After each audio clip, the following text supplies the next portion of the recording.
శ్రీమాత్రే నమః. దూర్వాసమని అంబరీషుని ఈ విధంగా శపించాడు.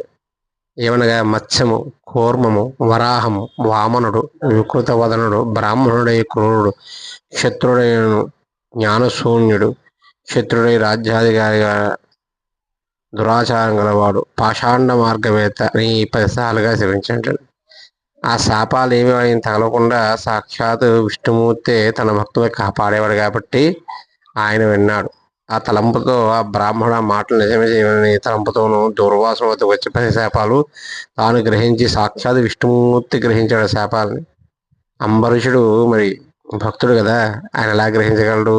అందువల్ల సాక్షాత్ విష్ణుమూర్తి ఆయనకి వినపడకుండా ఈయన వినిపించుకుని ఆ 10 అవతారం, మత్స్యావతారం, కూర్మావతారం, వరాహావతారం, వామనావతారం, ఇలా 10 అవతారం కూడా ఆయన ఎత్తాడంటే భక్తుల మీద ప్రేమ చేశారు. అందువల్ల ఇలా ఇంకొక శాపం ఇవ్వబోతున్న వెంటనే దూర్వాసునికి విష్ణుమూర్తి చక్రాన్ని విడిచాడు.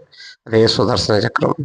ఆ విష్ణు చక్రం చూసి కోటి సూర్యకాంతులు వెలుగుతూ అగ్నిజ్వాలతో కక్కుతూ వస్తుంటే వెంటనే దూర్వాసుడు భయపడి ప్రాణభయంతో పారిపోతున్నాడు.